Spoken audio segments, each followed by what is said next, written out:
Assalamualaikum warahmatullahi wabarakatuh. My name is Halimatun Haniza binti Rosli. My metric number 2020388853. I'm the first presenter for my group. So today, for PHY 210 Mechanic 2 and Thermal Physics, I'm going to talk about fluid in motion and Kinetic equation. The flow rate of the liquid is how fast the liquid flows through the area at a particular time.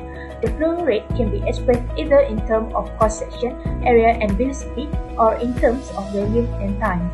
Since liquids are incompressible, the rate of flow into the region must be equal to the rate of flow out of the area. This is known as the continuity equation.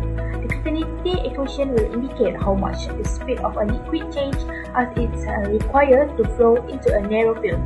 For example, if the pipe area is halved, the fluid velocity would double. While gas also operate as fluids, they are not incompressible in the way liquids are, and thus the continuity equation doesn't apply. Next, the principle of continuity of fluids, also known principle of continuity or continuity equation or principle of fluid dynamics, simply says what flows into a given volume in a defined time minus what flows out of that volume in that time must equate in that volume. If the sign of accumulation is negative, the substance in that volume would be exhausted. The Bernoulli principle in action. As the fluid moves from a wider pipe to a narrower one, the volume of the fluid that's moved a distance within a given time period doesn't change. But since the width of the narrow pipe is smaller, the fluids must move faster, example with a higher dynamic pressure, in order to move the same amount of fluid at the same distance in the same amount of time. Observe the behavior of a river. It flows slowly in wide, unbridled area, but if its flow is narrowed by canyon wall, its accurate term for this topic was application in our life. First, a wind tunnel. A wind tunnel is a chamber designed to investigate the property of airflow in interaction with a rigid object, such as an aircraft and vehicle. The wind tunnel is a safe and sound application of the property of fluid dynamics. Its aim is to measure of the interaction of airflow and solid in relative motion. In other words, either the aircraft must move against the airflow as it does in flight, or the airflow will move against the stationary aircraft. The first of these options of course poses a range of hazards. On the other hand, there is no risk of the stationary craft being subjected to winds at a speed that simulates that of the aircraft in flight. You can see here, fluid mechanics for performing works are two, hydraulic pressure. So hydraulic jack used to lift the car off the floor of the outer mechanic shop. Below the floor of the shop is a chamber containing a quantity of fluid, and at either end of the chamber there are two large cylinder sides by side. Each cylinder holds the piston, and the valves control the flow between the two cylinders through the fluid canal that connect them. In accordance with Pascal principle, when force is applied by pressing down the piston in one cylinder, input cylinder, it produces a uniform pressure that causes output in the second cylinder by pushing up the piston that lifts the car. Next, we have pumps. The pump is a mechanism for transferring air, and it's done so by using a pressure differential which allows the fluid to shift from a higher pressure region to a lower pressure area. Its practice is based on both Pascal and Bernoulli concept. A siphon hose used to drain petrol from a car fluid tank is a very basic pump. Sucking on one end of the hose produces a low pressure area compared to the comparatively high pressure area of a gas tank. The fuel will finally come out of the low pressure end of the hose. The piston pump, which are somewhat from general, consists of the vertical cylinder along which the piston, the cylinder, the inlet valves from which that fluid passes through the cylinder, and the exit valves through which the fluid flow. As the piston pushes upwards, the inlet valves open and allow fluid to enter the cylinder at the downstroke, and the inlet valve shoot while the outlet valve opens, and the white of the piston push the fluids into the outlet. Lastly, we have a fluid power.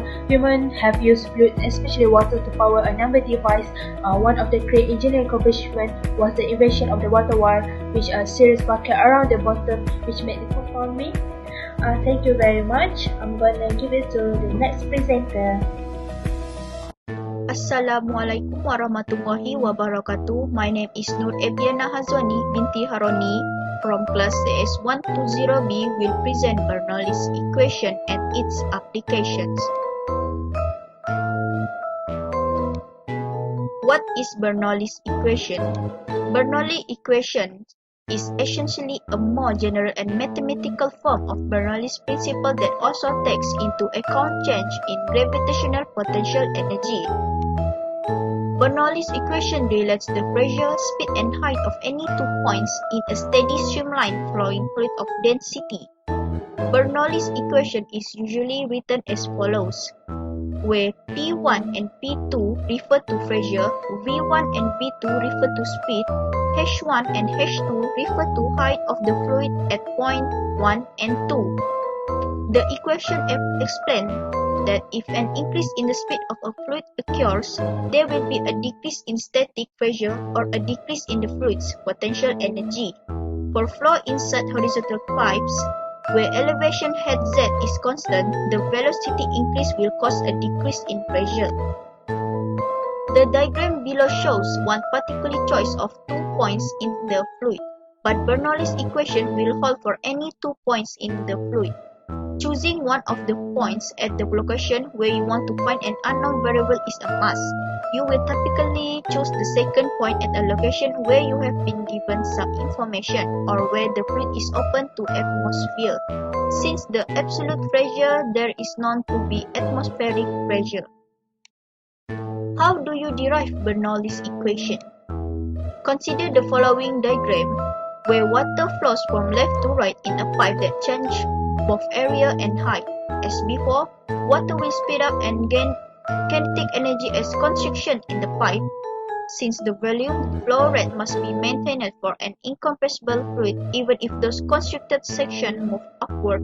But now, since the constriction also causes the fluid to move upward, the water will be gaining gravitational potential energy Ug as well as kinetic energy K. We will derive Bernoulli's equation by setting the energy gained by the fluid equal to the external work done on the fluid. Bernoulli's equation application. Siphon, a bent tube used to move a liquid over a section to a lower level without pumping. A siphon is most commonly used to remove a liquid from its container to another. The siphon tube is bent over the edge of the container, one end in the liquid and the other outside and at a lower level than a surface of liquid in the container. Pitot tube. Pitot tube is a pressure measurement instrument used to measure fluid flow, velocity, and more specifically used to determine the airspeed of an aircraft and can also be applied to race cars. The Pitot tube was invented by Italian-born French engineer Henri Pitot in the early 1700s and was modified to its modern form in the mid-1800s by French scientist Henri Darcy. F1 teams place Pitot tubes in areas where they want to measure the airspeed. At some test sessions, the Pitot will be on the nose. At others, it will be high above the engine airbox. As these tubes contain air, a pressure can be measured as the moving air pushing against the tip of the tube as it is brought to rest. This pressure is the stagnation pressure of the air, also known as the total pressure or sometimes the Pitot pressure. Ejector. Ejectors are designed to convert the pressure energy of motivating fluid to velocity energy to entrain such fluid and then to recompress the mixed fluids by converting velocity energy back into pressure energy. Ejectors are composed of 3 basic parts: a nozzle, a mixing chamber, and diffuser.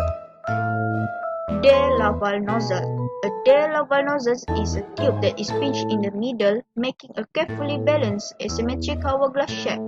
The nozzle was developed in 1888 by the Swedish inventor Gustav De Laval for use on a steam turbine. The principle was first used for rocket engines by Robert Goddard.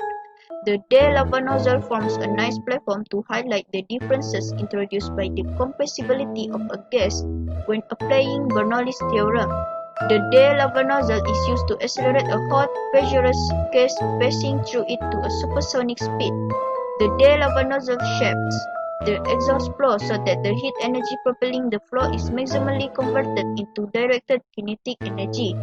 Because of its properties, the nozzle is widely used in some types of steam turbines.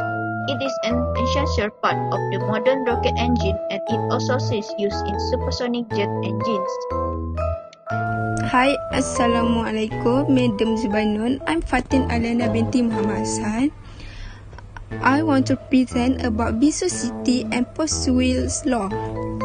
What is viscosity? Viscosity is an intrinsic property of fluid related to the internal friction of adjacent fluid layers sliding past one another. What is Poiseuille equation? Poiseuille equation is internal friction contributes to the resistance to flow.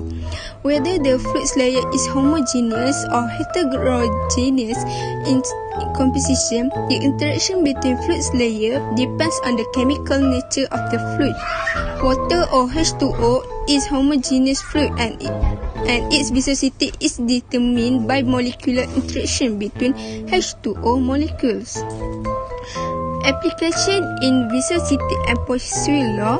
The application that is suitable for this viscosity and Poiseuille law is laminar or non-turbulent flow. It is characterized by the fluid in layer do not mix, so that shows how smooth the flow is. However, everything have their own opposite for this laminar flow. It is turbulence where the mixed layer of fluid is together that has been characterized by eddies and swirls. In laminar blood flow, in vessel walls, we can see it flow in one direction only, whilst in turbulent blood flow, the blood from lamina goes into the narrow space which have a high velocity, and when they come out from it, the blood become turbulence, and then they will become laminar again. Newtonian fluid water viscosity is independent of flow velocity under non-turbulence condition. The chart shows a linear dashed line for the flow pressure relationship. The greater the viscosity, the smaller the slope of the flow pressure relationship. In this graph, we can see that flow versus pressure. And there's a slope. There is two slopes.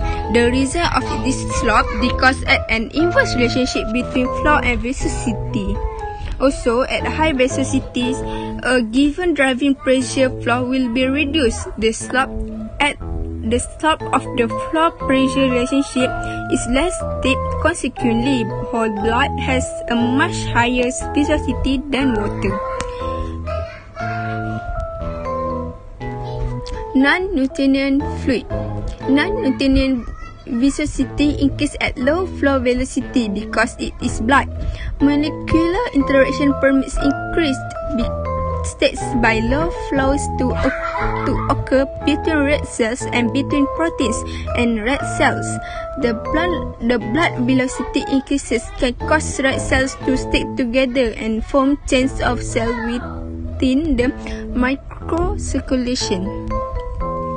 Because of the high degree of interaction between the elements of blood, when it is not flowing, a driving pressure significantly greater than zero.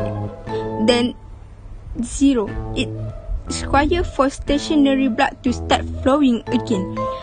This is referred to as the yield stress required to initiate flow. Factors that influence flow. The characteristic of fluid, the needs of flow, and the shape of the solid surface. Three fluid characteristics of special importance are viscosity, density, and compressibility.